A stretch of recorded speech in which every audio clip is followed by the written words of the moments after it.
then we should have two of you. The two of you stand right here. Okay. You got headroom. Okay, now, you're going to look inside a mausoleum, but I want to point out, first of all, this wall. This is the wall to the church steeple. This arch that you see here was originally part of the mausoleum. Look at the fantastic job they did of matching up the stone. Really unbelievable. Now, the stone footers, they go about 15 feet into the ground, and according to the church records, the people who built this church said not one grave was disturbed. Now, I used to work for the city of Baltimore, and I know about contractors. I'm not any contractors here. Oh, okay. I know you're honest. So honest. I promise you. Okay. Absolutely. But I know that sometimes, if they found the body, that means they would have to stop immediately, redesign, and do whatever they have to do. Maybe they didn't find any graves, but if they did, they just kept going on. But supposedly they did not disturb any graves. Now, when you look in here, in 1805, this was built at the cost of $20,000, 1805 money. Remember, we have wealthy people here. That was a lot of money. And as far as we know, this is the second largest mausoleum in the graveyard. Now, when you look inside, you will not see bodies. They were moved in 1965 to Green Mountain Cemetery. Supposedly they moved 16 and a half bodies. What you will see is the remains of a coffin that was donated to us. It dates from 1885, and the only thing that remains is the top of the coffin, but no one was ever in that coffin. And you'll see a glass opening. That was so you could look inside and see the corpse, but you wouldn't smell it. Okay. Also, there's a hole in the bottom. I want you to tell me, after everyone looks in, what you think that is. It goes 8 feet in each direction. Okay. And when you look inside, make sure nothing falls out of your pockets, like your sunglasses, or what goes in there stays in there, like Las Vegas.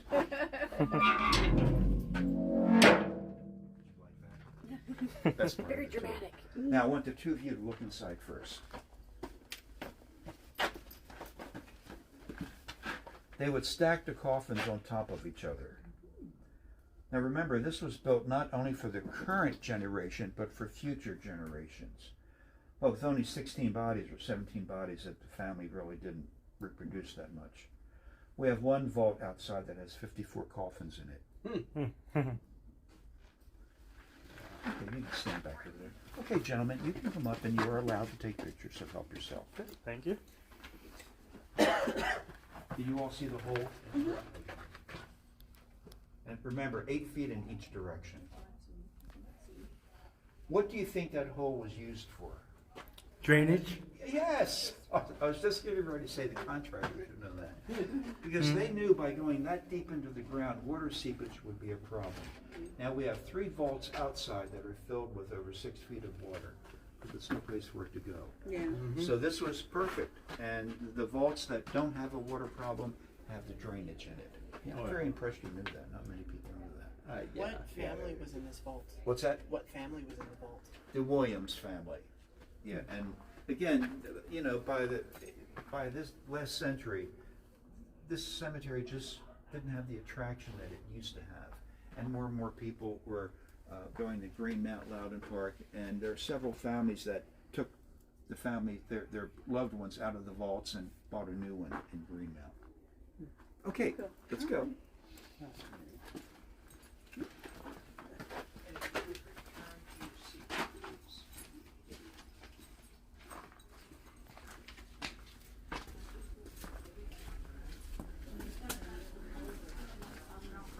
Okay, the second group, come on down.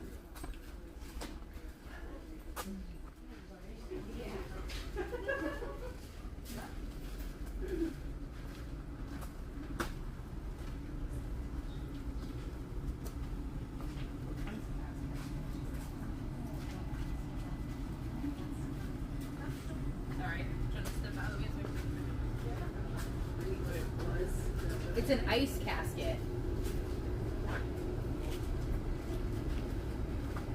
To keep them from being snow. Gotcha.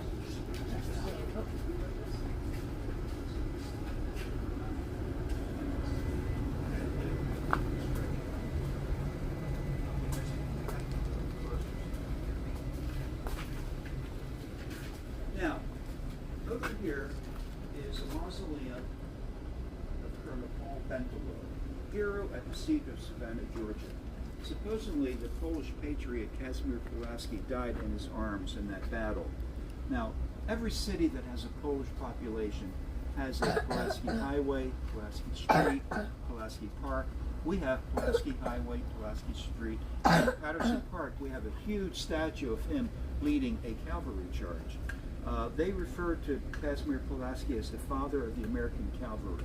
Now, before he came along, we had horses, but we really didn't know what to do with them. The fighting war was new to us. So he organized the cavalry and told us how to use it, but unfortunately he was killed at a very young age. Now, I want you to notice two things. One, the doors. These are two panels. These pipes that you see sticking out are handles. These three are missing. Out of these three, only one worked. On this side, this is the one that worked, but this was stolen many years ago. This was an early form of a combination lock designed to keep the bodies inside. Usually at this point, I pause. Someone's bound to say, gee, Jeff, that sounds strange. Why would you want to keep the bodies inside?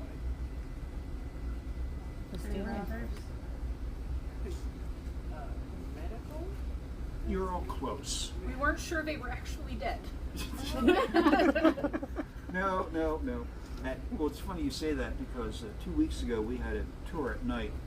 Someone actually had the nerve to say, zombies? They were serious. And I didn't want to say, oh, come on. I said, no, not zombies. And I'm thinking, oh, come on, you watch too much TV, you know. It was designed to keep the bodies inside. You see, Davidge Hall, the first medical school in Baltimore, is right down the street. It's still in existence. And at one time, it was against the law for doctors to dissect and study cadavers. Some doctors were so desperate, they would dissect animals to see where the organs were. Well, that was outrageous. So they hired body snatchers, grave robbers, resurrection men, sack-em-up men, kind of tells you what they did. These men would come to the graveyards during the daytime, sit outside, a funeral would approach, they would take off their hat, pretend to say a prayer, come back that night and steal the body. Now, maybe some, I mean, you're all too young to remember the old Frankenstein movies. Maybe you've seen them on TV. Dr. Frankenstein and Igor went to a local graveyard and dug up a coffin, left a big hole, knocking over tombstones, put it on the cart and started running through the village, you know. That's great visuals for the movies, but the reality is they were rookies.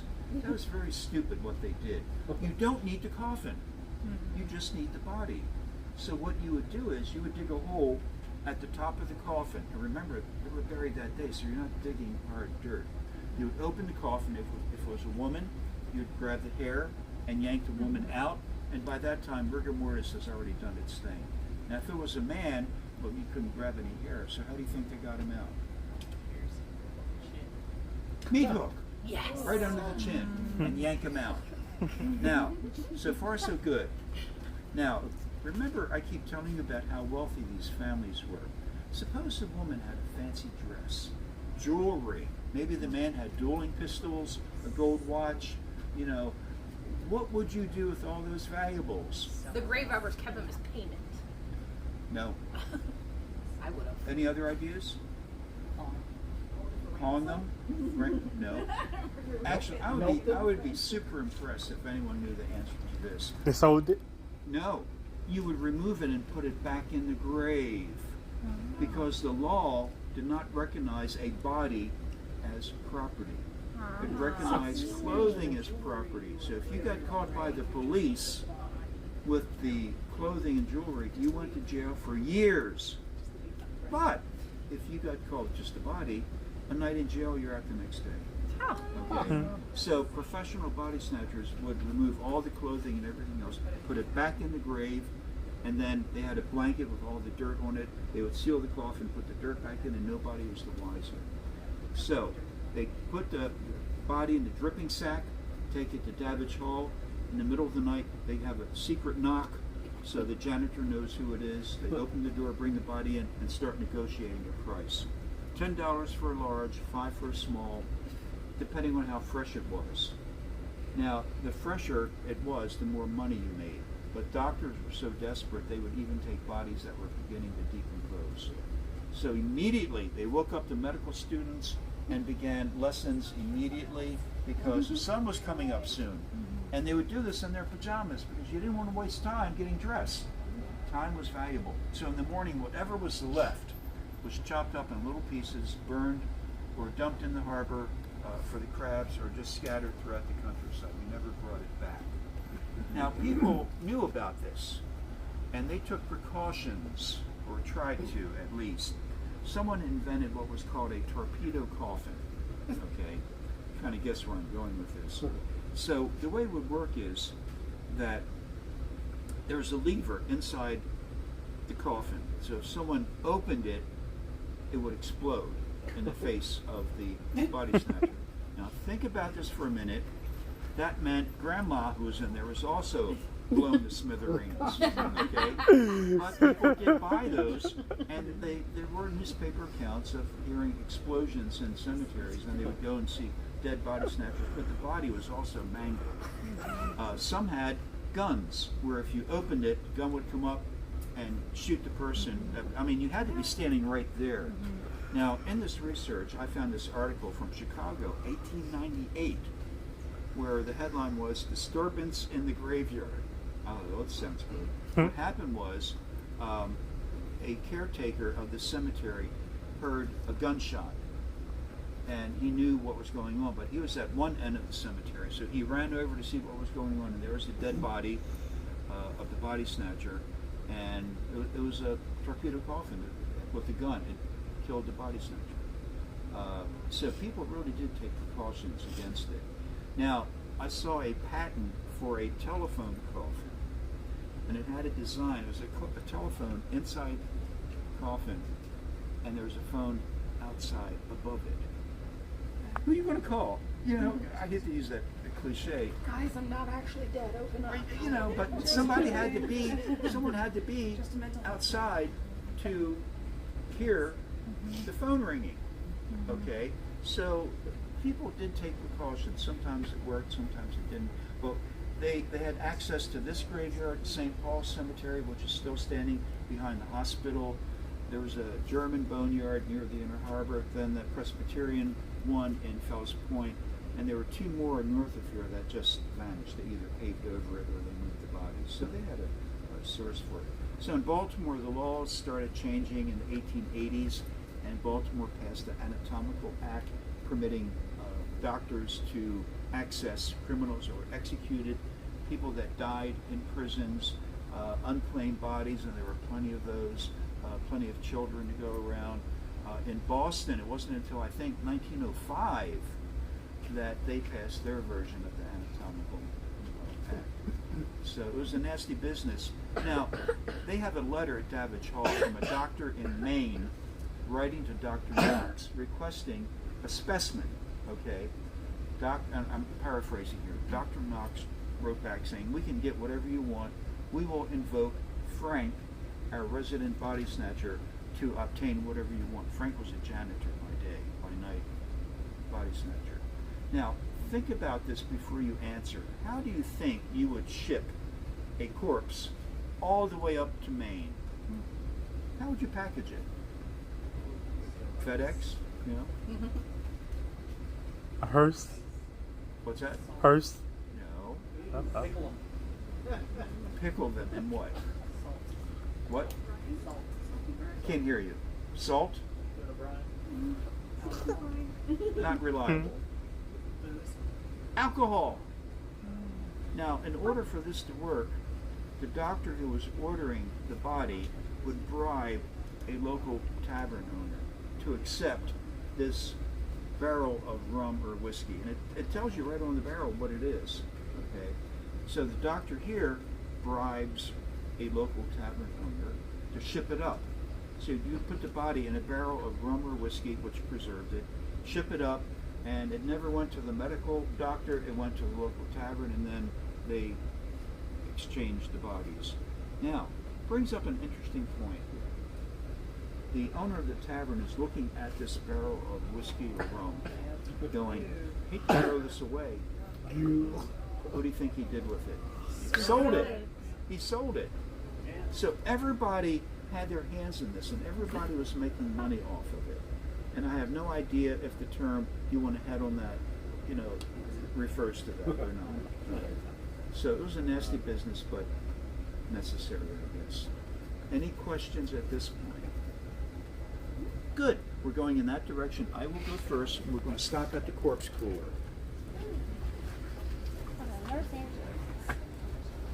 Corpse. Did you see the liquid death cooler? It was a Yeti cooler the size of an actual casket. And they only made one, but like Liquid Death made it and Yeti, and it's a casket. I saw that.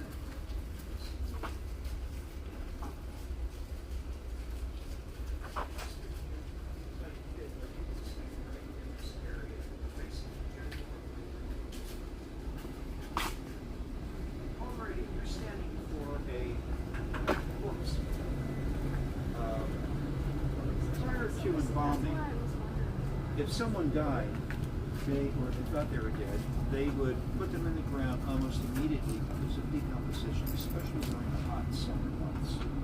The problem was more and more families were moving out to the summer homes during the summertime, and by the time they were notified of the death, by the time they got their black mourning outfits out, by the time they hitched up the horses, by the time they made the long journey into the city, the body was in the ground. So someone invented an idea. Why don't we put ice around the corpse? See the holes in here?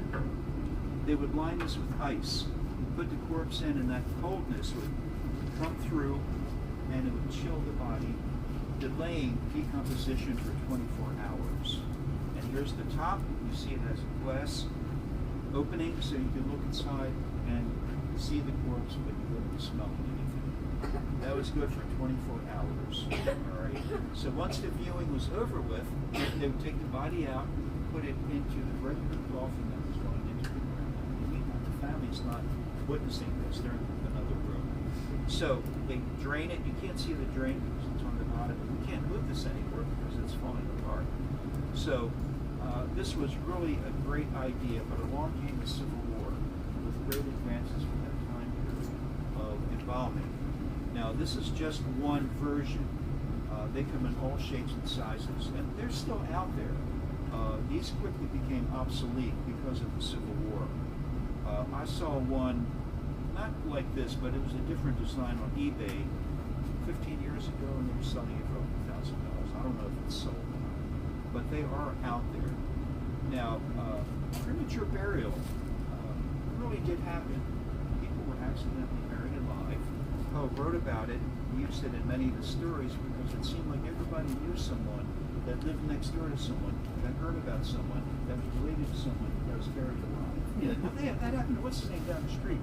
So Poe capitalized on a current event and used that in his stories, which leads many people to think that Poe himself was obsessed with being buried alive. No, he wasn't. He was just writing about it. They had coffins with bells and flags and all kinds of devices. Some mausoleums, if the coffin was so equipped, you pull a lever on the coffin, it would open. Then they had a latch inside so you could open the door. But usually they were expensive, not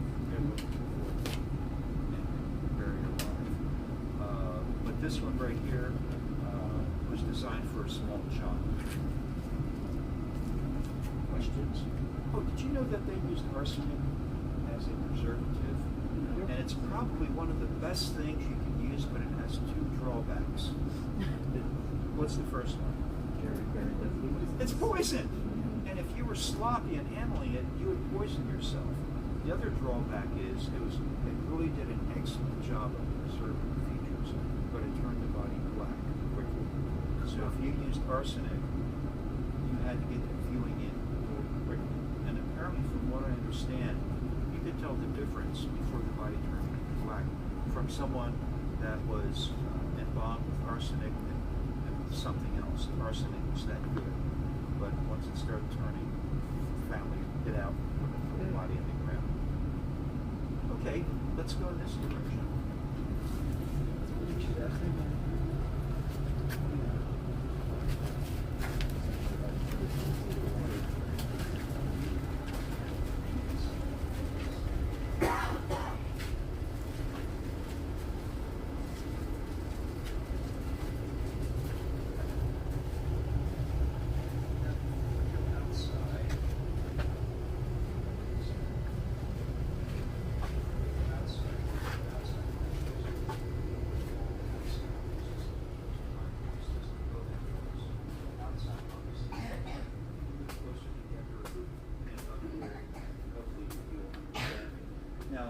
know that Poe married his cousin? Yeah. Okay. Do you remember how old she was? 13. Very good. How old was he? 26. 27. Okay, you were close. Now, when you first heard that, I can guarantee you that you thought, "Oh, come on, that's a little strange."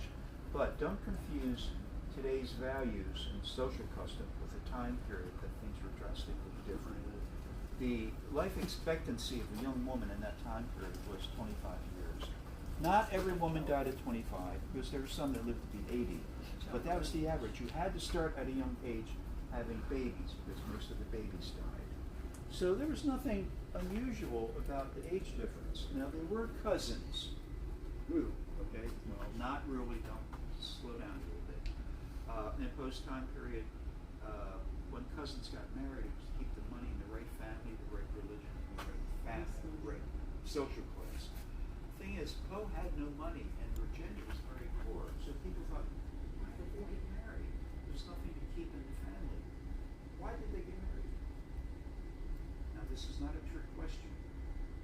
Why did Poe? For love. Yes, yes. See? Oh, I better not answer that one. It's a trick to it. No, they loved each other.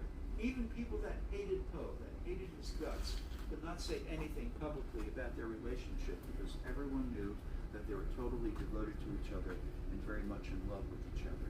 She started coughing blood in her teens, telltale sign of tuberculosis, or consumption as they called it. And when you had tuberculosis, you either died quickly or you lingered. She lingered. She died in 1847, 24 years old, the same age as Poe's mother when she died of tuberculosis, and his brother Henry in his early 20s when he died of tuberculosis. And his stepmother died of tuberculosis at a later age. So if you had tuberculosis, that was a death sentence. So, and I think, I could be wrong on this, I have to Google this. I believe there are 22 states now where it's legal for cousins to get married. Now, I'm not pushing it, I'm not saying that's the way to go now, I'm just telling you that even today, 22 states where it's legal, and I think they're all on the East Coast. Maybe it goes way back, to the early days where it didn't live very long. I think most states you can't marry first cousins, it's second cousins. It could be. My family's from Kentucky, I know. No other jokes. None of my cousins are married though. Well, we have branches in our family tree.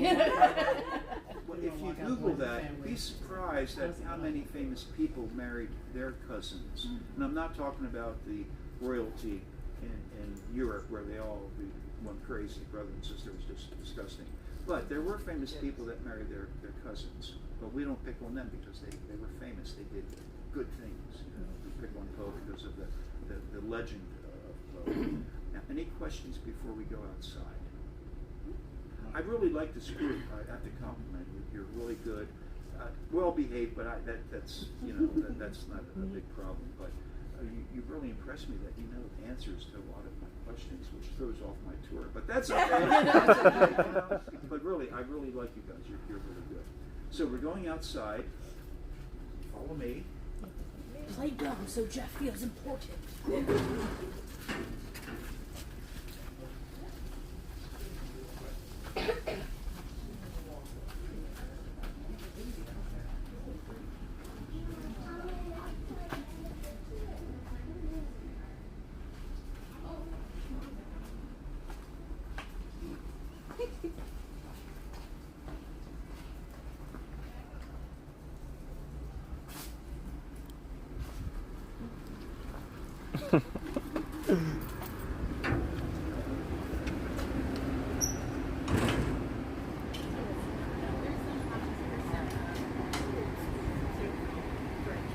Hopefully we can finish the tour before it really rains. We don't even miss the rain.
Edgar Allan Poe died in Baltimore October 7th.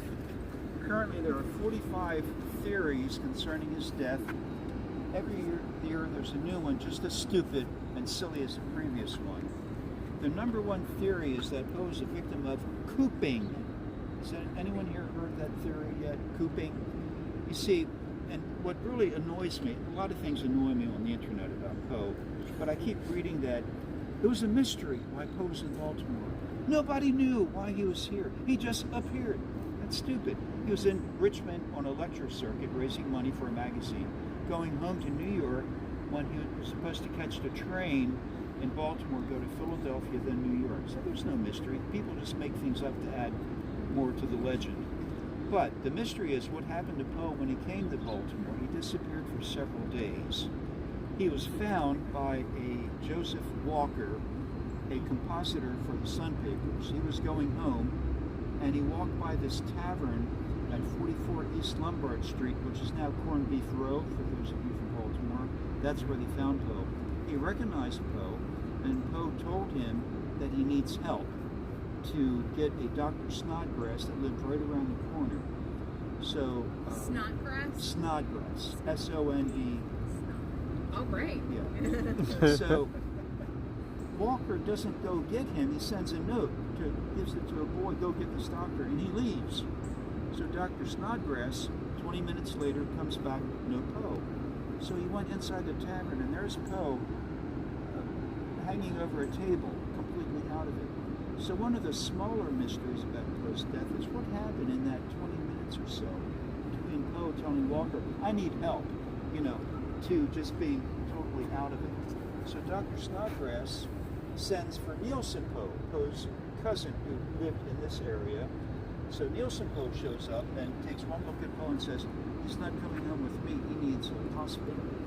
So Nielsen Poe, the great guy that he is, pinned a note on Poe's jacket that said Poe and sent him to the nearest hospital, which was the Washington Medical College, which later became Church-Home Hospital, just north of Fells Point. The next time you're at Fells Point on Broadway, look north, and at the top of the hill on the left, that's the building where Poe died. So the doctor that attended Poe thought he was just another drunk because it was election time, until Nielsen Poe showed up, and the doctor realized that that's Edgar Allan Poe.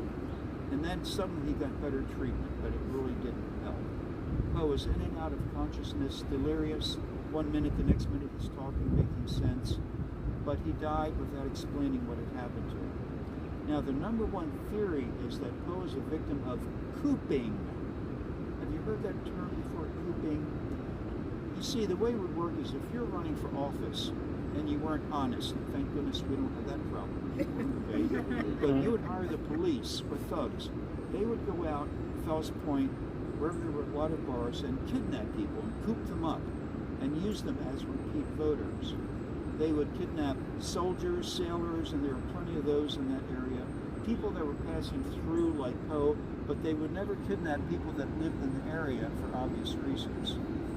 So they would use it as a repeat voter. Now the way this would work is the election judge had to be in on this. So say for example, this guy right here, we cooped him. This is what he looked like the first time he was voted. But the second time he was voted, this was gone, glasses were gone, hat was gone, different clothing. That way the election judge would say, I never saw him before, he can vote. That's all it took. Now, he's not too happy about this. So what did we do to calm him down? Sedate him. Yes, with what? Opium, alcohol. Okay, so he's more than happy to vote whoever we want him to vote for. But he gets to a point where he either starts fighting or starts passing out, and at that point, he's no good to these coopers. So they would dump him out on the street. They found Poe outside of a tavern, leaning against the wall, and the tavern was a polling place. That's where you went to vote, at a tavern. And can you imagine the mischief that went on, the vote buying that went on, I'll buy you a beer, you vote for my guy. So that's the number one theory, because when they found Poe, he was wearing someone else's clothing. Ripped, soiled, it didn't fit him, and he was completely out of it. So that's the number one theory. But even that theory has a few holes in it. But considering all the other ones, that one makes the most sense. So when he died, they buried him in his grandfather's plot. This stupid bush is in the way, but you can see the top of the tombstone for the grandfather. And when you leave here, right where that area, you have a clear view of the stone. His grandmother is buried here, and his brother Henry is in this one. So they buried Poe, and immediately people started complaining. Where's Poe's grave? We can't find it. We can't see it. So they started a movement to erect a tombstone. Nielsen grudgingly said, okay, I'll pay for it. But the stone was destroyed.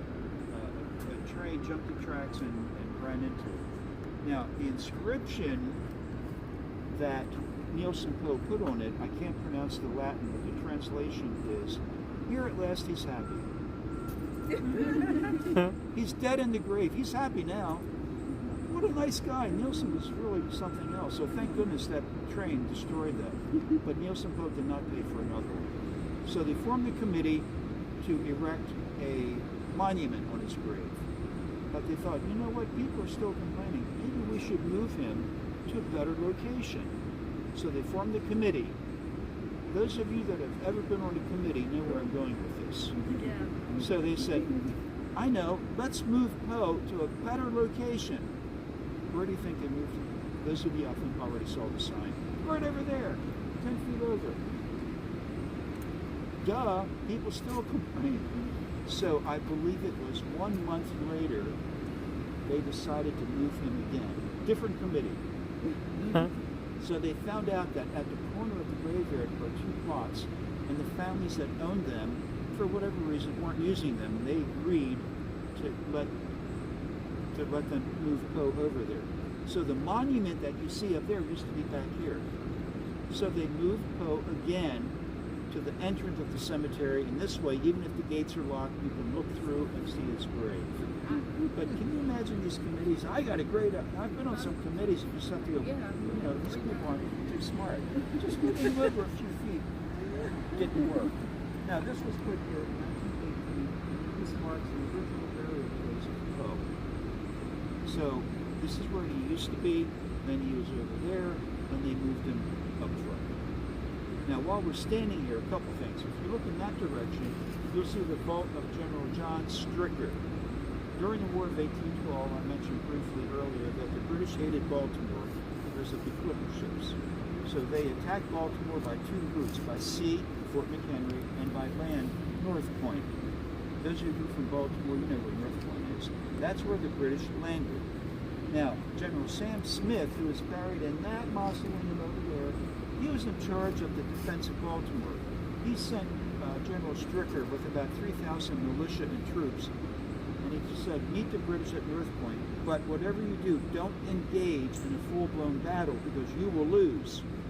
Give me 1 day, delay them, which he did. So what happened was, he got the word to retreat, and the British said, there they go, running again. Let's go after them and burn Baltimore. But before they could do that, the British commander, General Ross, was shot by a teenage sniper who was killed by the British after that. So they lost their commander, who was like God to them. So the second in command said, come on, let's go, regardless. What a sight that must have been. Thousands of troops, bagpipes, flags, and banners waving. They got to where City Hospital is now, okay, Eastern Avenue. They stopped dead in their tracks. They had a clear view of the defenses, which went all the way from Johns Hopkins Hospital all the way to the harbor.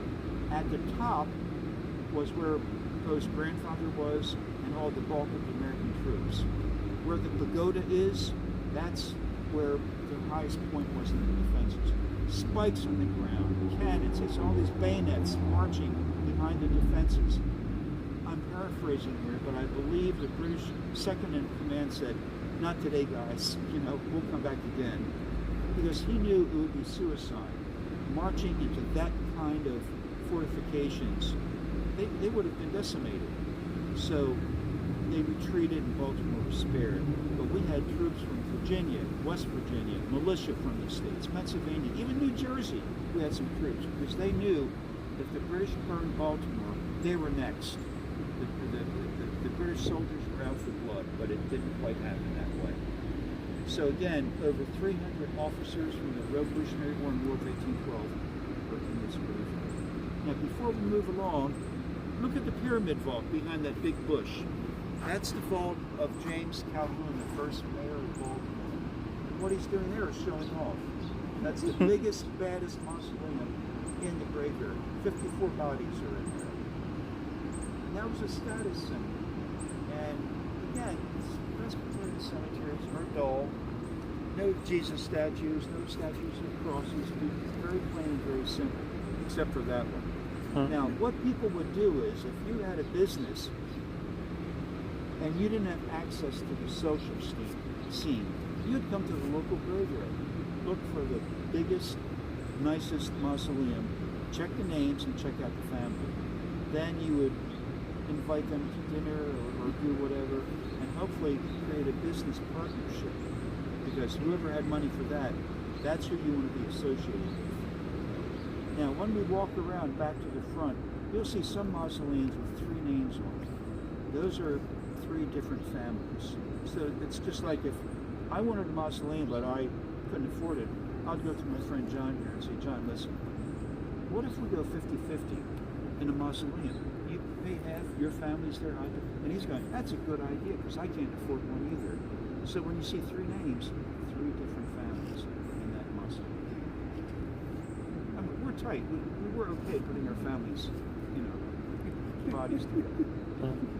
Any questions? Okay, we're going to follow the path back to the front of the cemetery, and I will lead the way. Excuse me.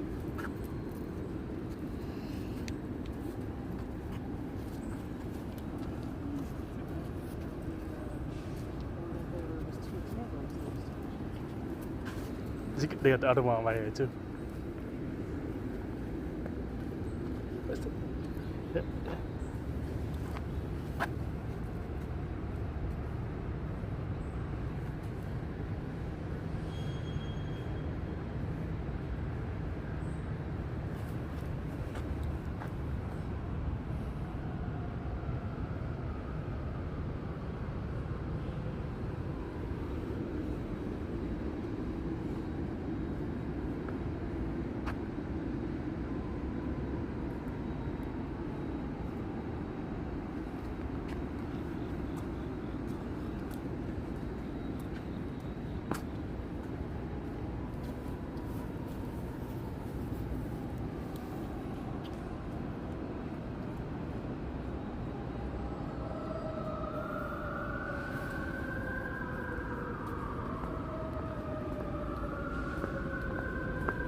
In there. I've got the family Bible, names and dates. I want to go in there and match them up and see if they were all in there.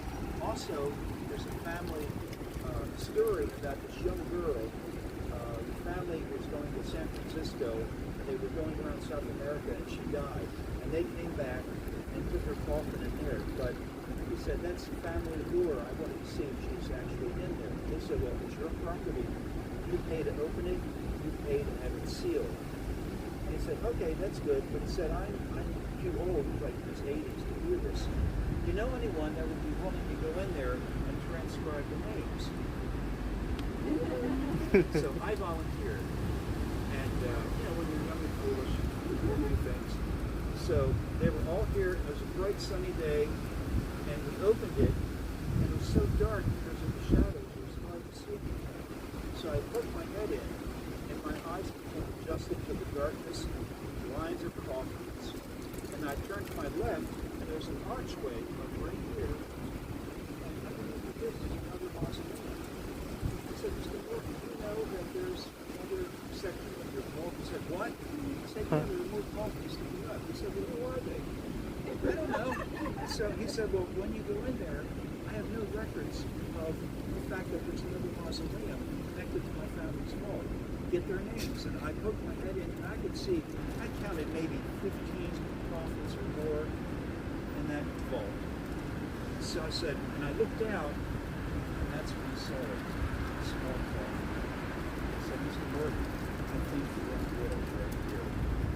And I'm looking at her, how do I jump without jumping on the coffin? So I sat down on the ledge, and I'm inching my way forward, trying to figure out how to jump. As I'm doing that, I'm pushing gravel in. And to my shock, I started screaming like, grab me, quick. And they went, just grab me. It was filled with about 6 feet of water. You see, that water was supposed to come down here, but it didn't. It soaked through the ground and filled the vault with water. Now, the thing of it is, this part of me was not moving. This part of me was still moving. And I said, grab me. They didn't understand it. They finally got the hint, and they pulled me out. And they said, what's wrong? I said, it's filled with water. And instead of Mr. Morton going, oh, I'm so glad that you got you, he says, well, how are you going to get in there? I said, I'm not. So, unfortunately, we couldn't see the names on the nameplates because it was written out.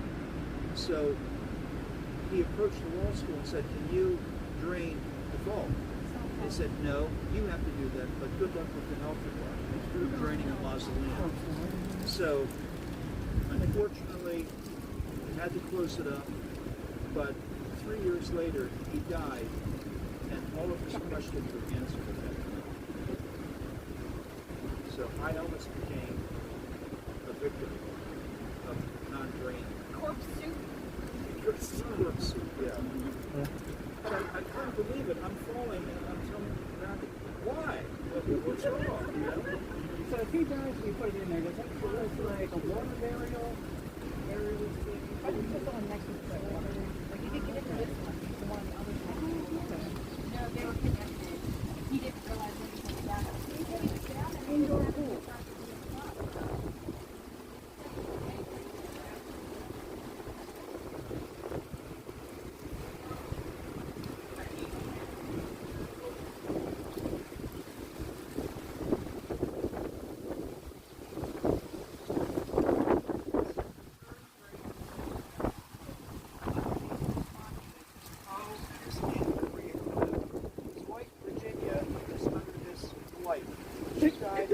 City in 1847, but it wasn't until 1885 that they actually brought her body here. The cemetery which she was buried in was being moved, and the owner of Poe Cottage, Mr. Allan Poe, he knew the Poe family, and he went to that vault to claim her body. So when he got there, there were diggers and they're tossing out bones. He said, "Oh, wait a minute, where is Virginia Poe's bones?" Oh, they're right over there. There's a pile of bones. Collected them. Thank goodness, otherwise they just would have been tossed someplace. So he contacted Nielsen Poe in Baltimore. He said, I've got Virginia's bones. Can I bring them down and can we put them in? And Nielsen Poe said, sure, bring them down. So we had a big ceremony. There were 200 people were here. And they put her bones in a little bronze box. And she's under this white. So the three of them are right here. This was purchased by Baltimore school children. It cost about $2,000. They had collections and there were some wealthy benefactors. Now this is the site where something very mysterious used to happen. When I first came here in 1976, it was the Baltimore Bicentennial. And you're all too young to remember that fiasco. But Baltimore was celebrating these people that were buried here. So we were going gangbusters with tours. I thought, I really need to know what we're talking about. So I went to the Pratt Library in Maryland and did research. And I found this article from 1950 for the Sun papers was interviewing the pastor of the church. And he was complaining about, oh, it's falling apart, it's hard to get money, blah, blah, blah. And I discovered through more research that every 10 years the Sun papers did the same story with a different pastor, and the other pastors are saying the same thing. But in that one story, the pastor, for whatever reason, the little paragraph said, I'm paraphrasing, oh, the person who believes the special tribute on Poe's grave is probably a hoaxer. And I saw that, and I thought, I wonder if that is still going on. But he didn't say if it was Poe's death date or birth date. So he said, Kendra, I'm going to spend the night here on October 7th when Poe died in my car, waiting to see if it is going on. Now, in 1976, there was no Veterans Hospital, no dormitories, no pun intended, this area was dead. The street lights were so awful, So I ended up just counting the rats running across the street. Nobody showed up. So I thought, okay, January 19th, try it again. Parked out front. Around 3:30, nature was calling. And I thought, I could come in here. I thought, that's rude. So I ran down to the hospital, used the mentor, ran back. I can imagine the guards were looking at me. Some guy running in, then running out. They didn't know whether to stop me or just let me run. So I'm sitting in my car, catching my breath, and I'm looking over here, and I saw something. But it was so dark, I'm going, I don't think that was there before, because I looked at it before I parked my car. So I get out of my car, walking up, and as I got to where the gates are, my eyes became focused on what was here. And there it was, 3 red roses, and for a bottle of wine. I looked at that one, holy cow! No, I didn't use the word cow, I used a different word that is commonly used in some this holy, whatever, but I'm not going to say that. Guacamole. Holy guacamole, Got it. exactly, yeah, very close. So, and I'm looking around, I don't know what I was looking for, but not only was I still out of breath, my heart was pounding. It took me about 15 minutes to calm down. I walked over and I looked at it, but it's still going on. Unbelievable. So the next morning, I went across the street where the sexton of the church lived. His name was Harold. And I knocked on the door. He says, hey, Jeff, he looked out at what I was holding. He said, oh, you got it. Got what? He said, you found it. Pointing to the contact person. I said, yeah, why? He says, well, I've been collecting it for the past 5 years. I went, well, thanks for telling somebody. I said, well, what do you do with it? Do with it? I drink it. It's good stuff. So he started reaching for, I'm like, no, it's fine. So ever since then, I've been spending the night here with friends, witnessing this. Now I'm leaving out like 40-some years of watching, but when we first saw the guy, he was dressed in black with a white scarf and black hat, placed the tribute. We never ever interfered or photographed the guy, except for Life magazine. But even the picture they took, you couldn't see the guy's face. Because the way I saw it, it's really none of our business. If he wanted publicity, he would have come out and said, oh, I'm the guy that's doing it. So we respected his privacy. Now this story went around the world. Associated Press did a story, then United Press International, then Reuters, and all these other agencies. And in 1987, I got a phone call from the Baltimore Civic Center. This was in January, it was his birthday. The Russian circus was in town, and they wanted to visit the Poe house. I said, well, how many people? Oh, just a few. My first mistake was not clarifying what it was. Has anyone here ever been to the Poe house? Small. It's small, isn't it? Can you imagine? I opened the door, and it's like 25 to 30 people, Russians. They're all about this big, wearing clothes. These were the dancers, the lion takers, the clowns, the people who put up the tents and everything else. And they're all the same size. And I squeezed them into the Poe house. So I gave them the tour. They were standing in the front row, shoulder to shoulder. And that's where I told them the story of the mysterious visitor, 3 big ribs, and both smiling, yeah. And I said, can I get fill a bottle of French vodka? No! This guy raised what does he want? He's upset. Shh. Whoever said that. Shh. So I'm going, what did he say? He said, what does he want? So I turned to the interpreter. I said, am I mumbling? She said, no, I understood. Maybe say it again louder. 3 red roses. half-filled bottle. No! This time he was more pronounced in what he was saying. Pravda. What he was saying was that the communist propaganda newspaper, Pravda, said that the person left Russian vodka. And they were staring at me like, well, what are you going to say about it? And in the meantime, sweat beads are forming, and I'm going, what do I do? And they were like glaring at me. So I had two choices. One, stick to the truth, the hell with communism. Or to avoid an international incident, agree that it was Russian vodka. I did. I caved, yeah. I don't want to see the headlines, international incident, curator consults Washington. So once I said, oh, what am I? This is stupid. What am I thinking of? Yes, I remember this very expensive bottle of I said, well, suddenly, we love you. Your brother to us.